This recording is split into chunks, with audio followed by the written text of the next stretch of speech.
Welcome to this episode where we take a masterpiece and give it a modern dot matrix twist. Let's get started.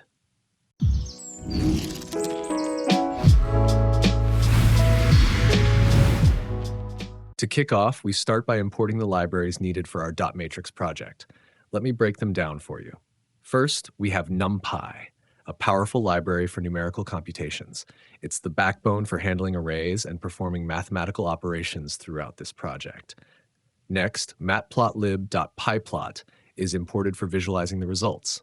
We'll use it later to display our transformed image. We then bring in CV2 from OpenCV, a versatile library for image processing. It will help us resize the image and draw circles for our dot matrix effect. Lastly, we import I/O from the Schemage library. This allows us to easily load and save images as part of the processing pipeline. With these libraries in place, we're ready to dive into the image transformation process. This function, compress, might look familiar because we've seen it in earlier episodes. Here's a quick refresher. The compress function takes an image and reduces its dimensions while preserving the aspect ratio. The ndots parameter determines the target size for the shortest side of the image, with the default set to 32 pixels. It calculates a scaling factor based on the image's shortest side and adjusts the dimensions proportionally. OpenCV's cv.resize is then used with inter-area interpolation, which is ideal for downscaling while retaining image quality. This function is key to simplifying the image, making it ready for our pixel art-inspired transformations. Let's move on to the next part. Here's where the magic happens. This function, dot matrix, transforms a compressed image into a beautiful dot matrix style. Let's break it down. We start by determining the number of rows and columns in the small image, which guides the grid of dots. Next, the spacing between dots is calculated based on the smallest dimension of the compressed image and the scaling factor. A blank canvas is created with dimensions proportional to the dot spacing and the number of rows and columns. Each pixel from the small image will be represented by a dot on this canvas. To mimic the dot matrix effect, we pre-compute a circle radius that is 80% of the spacing between grid centers.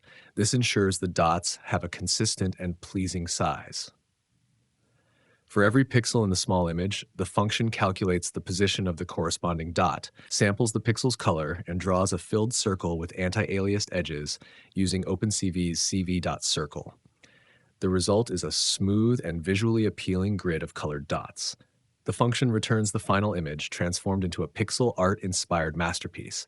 This is the core of the dot matrix transformation. Now, let's load the image and prepare it for the dot matrix transformation. First, we specify the path to the image file, in this case, girlwithapearlearring.jpj.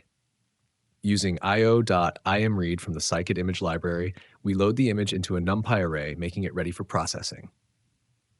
Next, we call the compress function to shrink the image. Here, we set the ndots parameter to 48, meaning the smallest side of the image will be reduced to 48 pixels. This simplifies the image while maintaining its aspect ratio, preparing it for the dot matrix effect. At this point, the image is compressed and ready to be transformed into a dot matrix version. Let's move to the next step. Now it's time to create the dot matrix effect. We take the compressed image and pass it into the dot matrix function. The factor parameter is set to 2160, which determines the resolution of the output canvas and the spacing between the dots. Inside the function, each pixel in the compressed image is converted into a colorful dot on the canvas, scaled to fit the target resolution. Now let's display our dot matrix creation with a clean and elegant visualization. First, we create a 6x6 inch figure using matplotlib to ensure the output is well framed.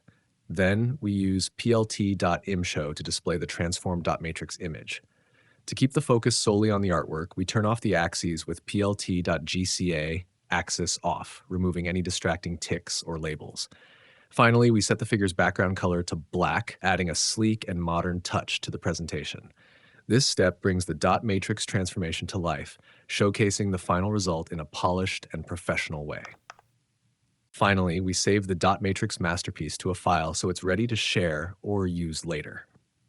Using io.imsave from scikit-image, we save the transformed image as a JPEG file named dotmatrixgirlwithapearlearring.jpg. The quality parameter is set to 100, ensuring maximum visual quality with no compression artifacts. Now, the dot matrix artwork is safely stored as a high resolution image, ready to be admired or included in your projects. Thank you for joining me in this episode, where we explored the art and science of transforming a timeless masterpiece into a stunning dot matrix creation. Together, we navigated through the intricacies of compression, the precision of pixel to dot transformations, and the elegance of displaying and saving the final image. This process is a perfect blend of technology and creativity, unlocking new ways to reimagine visual art. Stay curious and keep pushing the boundaries of what's possible with coding and imagination. There's always more beauty, innovation, and discovery waiting just around the corner. See you in the next episode.